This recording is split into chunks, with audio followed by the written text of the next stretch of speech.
اعوذ باللہ من الشیطان الرجیم بسم اللہ الرحمن الرحیم ام اتخذوا من دون اللہ شفعاء قل اولو كانوا لا يملكون شيئا ولا يعقلون۔ کیا ان لوگوں نے اللہ کے سوا دوسرے سفارشی بنا رکھے ہیں؟ اے رسول صلی اللہ علیہ وآلہ وسلم آپ کہہ دیجئے،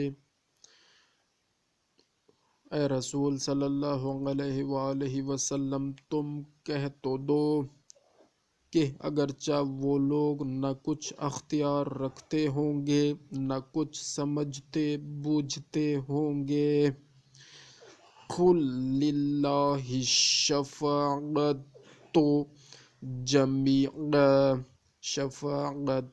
جمیعا لہ ملک السماوات والارض ثم الیہ ترجعون۔ لہ ملک السماوات والارض ثم الیہ ترجعون۔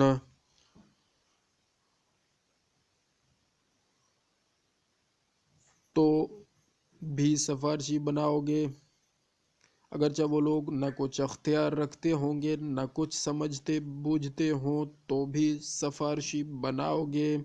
تم کہہ دو کہ ساری سفارش تو اللہ کے لیے خاص ہے، سارے آسمان و زمین کی حکومت اسی کے لیے خاص ہے، پھر تم لوگوں کو اسی کی طرف لوٹ کر جانا ہے۔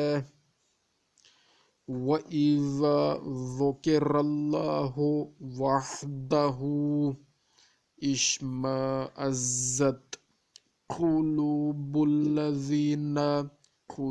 الَّذِينَ لَا يُؤْمِنُونَ بِالْآخِرَةِ وَإِذَا ذُكِرَ الَّذِينَ مِن دُونِهِ إِذَا هُمْ يَسْتَبْشِرُونَ۔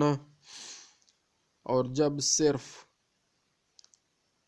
جب صرف اللہ کا ذکر کیا جاتا ہے تو جو لوگ آخرت پر ایمان نہیں رکھتے ان کے دل متنفر ہو جاتے ہیں، اور جب اللہ کے سوا اور معبودوں کا ذکر کیا جاتا ہے تو بس ان کی باچھیں کھل جاتی ہیں۔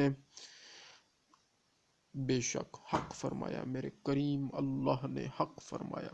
تو یہاں پر جو نشانی لگائی گئی تھی 3 نمبر والی، تو اس کا تھوڑا سا ہم حاشیہ پڑھتے ہیں۔ شیئا ولا یعقلون پر نیچے ترجمہ میں لکھا ہوا ہے کہ اگرچہ وہ لوگ نہ کچھ اختیار رکھتے ہوں گے نہ کچھ سمجھتے بوجھتے ہوں تو بھی سفارشی بناؤ گے۔ تو یہاں پر حاشیہ میں لکھا ہوا ہے، تشریح لکھی ہوئی ہے تھوڑی سی، کفار جب توحید اور نبوت کے دلائل سن کر چپ ہو جاتے ہیں اور ان سے کچھ جواب بن نہ پڑتا تو عاجز ہو کر آخر یہ کہتے کہ ہم بتوں کی پرستش صرف اس لیے کرتے ہیں کہ یہ لوگ اللہ کی بارگاہ میں ہماری سفارش کریں گے۔ اس آیت میں ان کی یہ بے وقوفی بھی ظاہر کر دی گئی ہے کہ بھلا جو شخص نہ کچھ اختیار رکھتا ہو اور نہ سمجھ بوجھ ہی رکھتا ہو وہ کسی کی سفارش کیا کرے گا؟ بے شک حق فرمایا۔